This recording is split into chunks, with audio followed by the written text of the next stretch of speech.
Welcome back, MBA students, BBA students, and BCom students, and any other students who are aspiring to know about business. So today's question is classify business and differentiate between trade, industry, and commerce, and explain the main characteristics of each. So this is the question we are going to deal with. We are going to classify the business activities first. What is industry, what is trade, what is commerce. Then we are going to deal with different points. So चलते हैं, आगे बढ़ते हैं, but आगे बढ़ने के पहले आपसे ये पूछ लेते हैं कि आप हमारे वीडियोस को सुनते हैं कि नहीं। इतनी मेहनत से हम बनाते हैं, और अगर आप सुनते हैं तो वहाँ पे थम्स का बना के दे सकते हैं आप डिस्क्रिप्शन बॉक्स में, और वहाँ पे लिख के दे सकते हैं कि I do follow, I do understand, because complex चीज़ों को सिंप्लीफाई करके बताना ही मेरी आदत है, और मैं चाहता हूँ यही, this is my intention, that you all should understand the basic things. Business related है बीबीए, बिजनेस रिलेटेड है एमबीए, एंड बिजनेस रिलेटेड है बीकॉम ऑल्सो, कॉमर्स। तो चलिए सुनते हैं विस्तार से।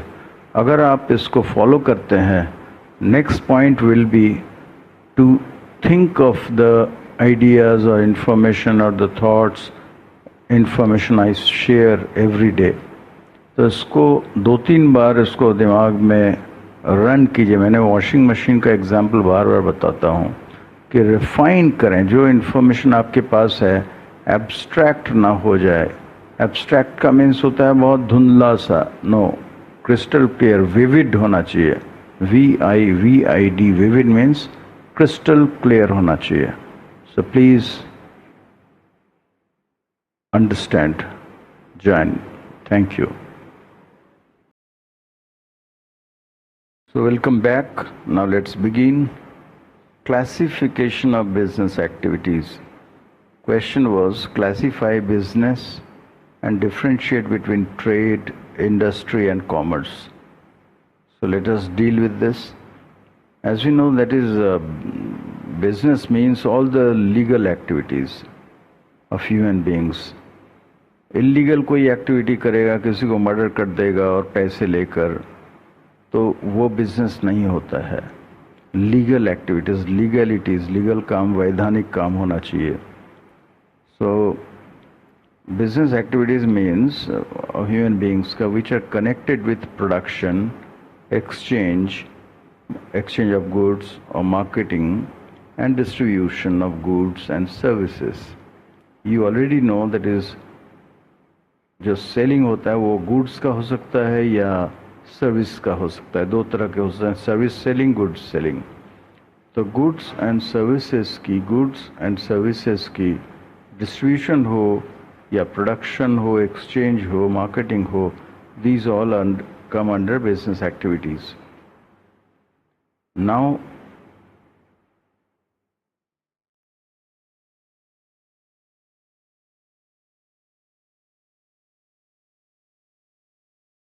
to clearly understand all the activities relating to carrying on production of goods, production होना, are included in industry.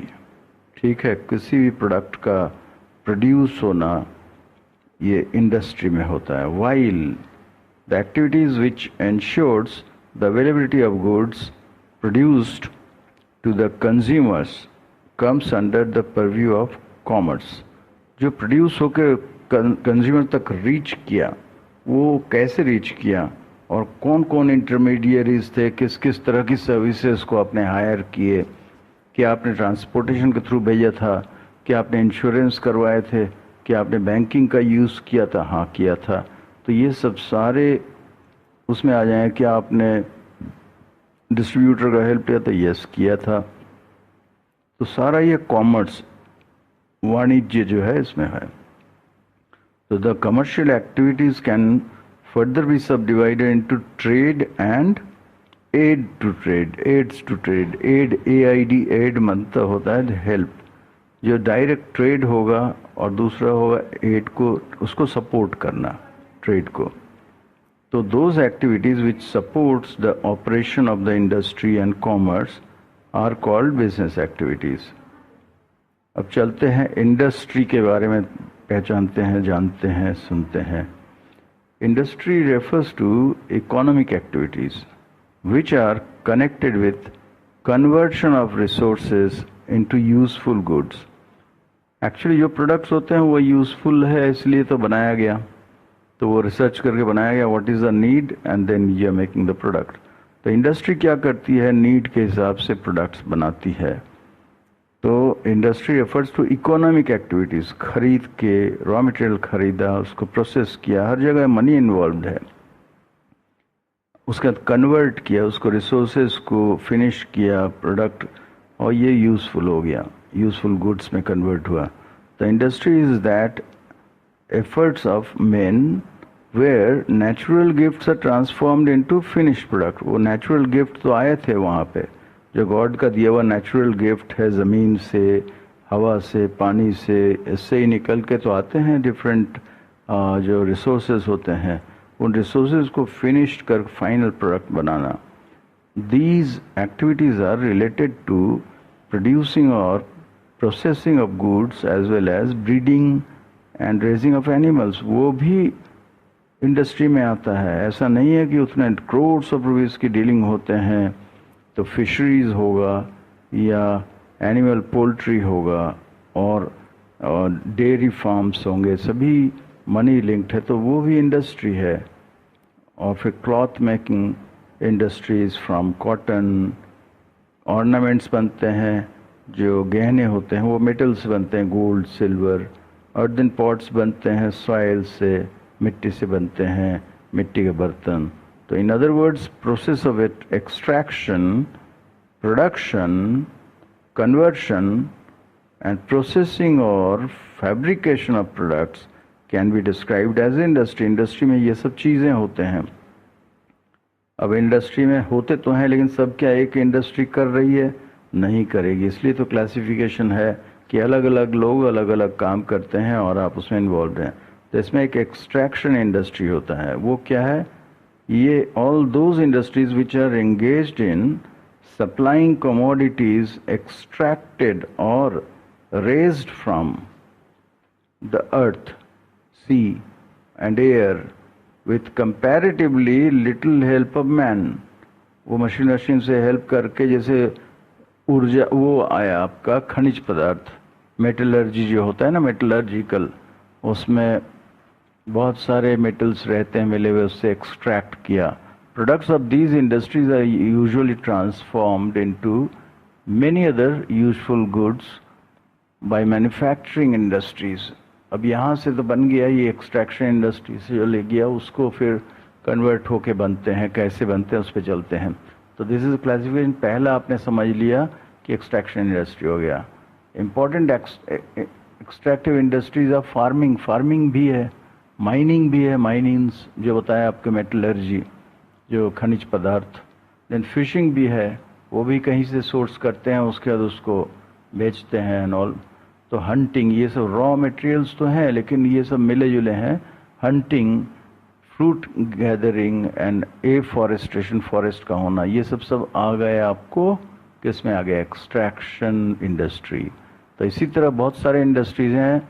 दूसरा है जेनेटिक इंडस्ट्री है, तीसरा है सेकेंडरी इंडस्ट्रीज, चौथा क्या है, मैन्युफैक्चरिंग इंडस्ट्री, पांचवा है प्रोसेसिंग इंडस्ट्री, छठा है assembly industry, and seventh is constructive industry, जो कंस्ट्रक्शन होते हैं.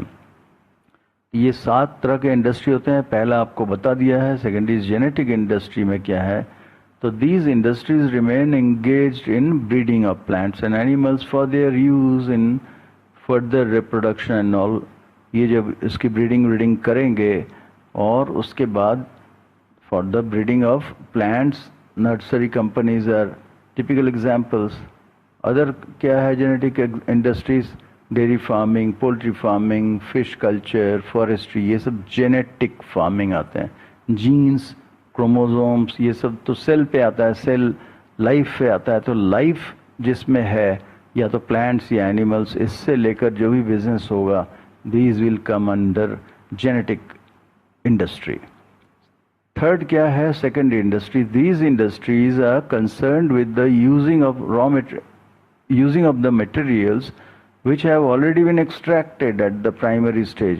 जो प्राइमरी इंडस्ट्री था वहाँ पे, एक्सट्रैक्शन इंडस्ट्री, उसने काम ऑलरेडी कर दिया, उसमें एक्सट्रैक्शन कर लिया था और उसके लिए काम हल्का कर दिया। अब वो खरीद रहा है सेकंड। जैसे कॉपर, तांबा जो होता है, तांबा की कोई शीट बनाती है कंपनी, या स्टील की, लोहे की शीट बनाती है, तो लोहे की शीट से स्टील बनाती है, तो वो लोहे की वो जो मेटलर्जी किए हुए जो खनिज पदार्थ मिश्रित थे, मिक्सचर थे, तो वहाँ से वो निकाल के एक्सट्रैक्शन करके सिर्फ लोहा खरीदेगा, फिर शीट्स बनाएंगे, फिर उससे स्टील बनाएंगे, फिर स्टील के बाद वो डिफरेंट इंडस्ट्री को देंगे, वो उससे कुछ डिफरेंट चीज़ बनाएंगे। तो यहाँ सेकेंडरी इंडस्ट्री ने क्या किया? प्राइमरी इंडस्ट्री का काम का प्रोडक्ट लिया और उसको उससे बनाया।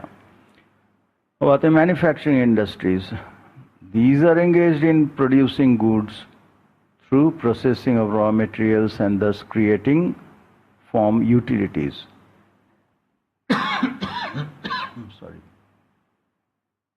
Next comes processing industry। जैसे पेपर, शुगर वगैरह क्या है, रॉ मटेरियल्स लुद्दी आते हैं, उसको फिर रिसाइकल करके बनाते हैं, तो these are processing, प्रोसेस करते हैं। असेंबलिंग इंडस्ट्री में क्या होता है? जैसे मोबाइल फ़ोन बनाने के लिए बहुत सारी चीज़ों को असेंबल करके फिर बनाते हैं, तो ये इंडस्ट्री जो करती है वो है। कंस्ट्रक्शन इंडस्ट्री, आप जानते हैं कि वो प्लॉट्स खरीदा, काटा, बनाया, डैम्स बनाते हैं, फिर रिवर, ये रोड्स बनाते हैं, फिर फ्लाईओवर्स बनाते हैं। These come under this thing. तो इतना मैंने टिप्स दे दिए आपको। ये कोई फुल स्केल पढ़ाई नहीं है। डोमेस्टिक ट्रेड होता है एक इंटरनेशनल ट्रेड, तो ये फॉरेन ट्रेड। तो ये दो चीज़ हो गए आपको। Thank you. ये आपने देख लिया। You all have understood. If you have understood तो एक थम्स नीचे दे दीजिएगा, और you should write in English कि I do understand your lectures, I do understand your this thing. ये लेक्चर्स उन सब के लिए और ख़ास करके इम्पोर्टेंट हैं जो मेरे क्लासेस को अटेंड नहीं कर पाए और किसी वजह से due to they remaining in the job, तो शाम में, रात में वो कम से कम देख लें। तो जो भी देख रहे हैं मुझे बताइए कि आप डे बोर्डर हैं, आप कॉलेज आते हैं, या आप जॉब में हैं और वहाँ से सुन रहे हैं, ये मुझे पता होना चाहिए। I should be feeling motivated enough to bring new and new videos for you. Thank you.